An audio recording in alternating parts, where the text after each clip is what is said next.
Hello everyone, welcome back to my channel. আজকে আমি বানাবো একটা অন্যরকম রেসিপি, যা হচ্ছে চিকেন ভর্তা উইদাউট অয়েল। তো এর জন্য প্রথমে আমি চিকেনটাকে সেদ্ধ করে আর টমেটোকে অর্ধেক করে নিয়ে খালি কড়াতে হালকা রোস্ট করে নেব।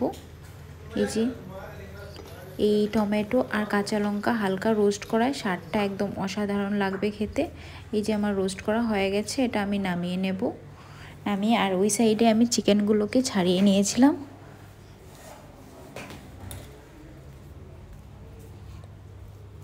তারপর আমি সবগুলো উপকরণ একসাথে নিয়ে নিয়েছি একটা প্লেটে, যেমন কাঁচামরিচ, রসুন, টমেটো, পেঁয়াজ আর সেদ্ধ করে রাখা মাংস, আর সাথে দিয়েছিলাম শুকনো লঙ্কা ভাজাও। তো আমি কাঁচা লঙ্কা, শুকনো লঙ্কা ভাজা, রসুন আর টমেটো এই কুটনিতে একসাথে কুটে নেব। এই মশলাটাই হলো ম্যাজিক মশলা, যা আমাদের মাংসের ভর্তাকে অসাধারণ অনবদ্য করে তুলবে। তো আমি চামচ দিয়ে এই মশলাগুলোকে নিয়ে ওই চিকেনের মধ্যে ভালো করে মিশিয়ে দেব। দেখো, কাঁচা পেঁয়াজটা আর কুটনিতে কুটিনি, কেননা কাঁচা পেঁয়াজ মুখে পড়লে ভালো লাগে খেতে। তো প্রথমে ভেবেছিলাম আমি চামচ দিয়ে এগুলো সব কিছু ভালো করে মেশাবো, কিন্তু শেষ পর্যন্ত আর হয়নি।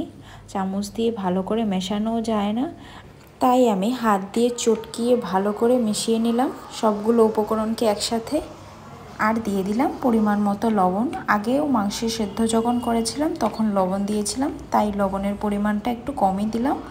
যার যার স্বাদ বুঝে আপনারা লবণটা ইউজ করতে পারবেন, ঠিক আছে? তো বন্ধুরা, তোমরাও এই রেসিপিটা বাড়িতে তৈরি করে খেতে পারবে। একদমই তেলের প্রয়োজন হয় না। তোমরা যেহেতু দেখলে আমি কোনো তেলই এটাতে ইউজ করিনি। তো ভালো লাগলে ভিডিওটা লাইক, শেয়ার এবং সাবস্ক্রাইব করে দেবেন। বাই।